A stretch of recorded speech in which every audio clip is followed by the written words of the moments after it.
Ngayon dito kami nagbunkering ng diesel fuel.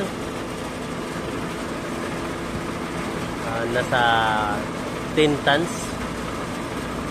Time check ngayon is 1 AM.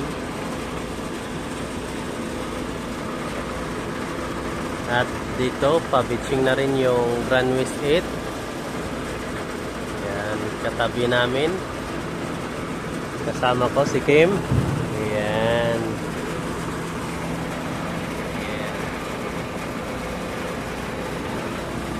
Galing ah, no? Oh. Drifting ah. Ito na yung runway set para mag-loading ulit. Wala na tong karga.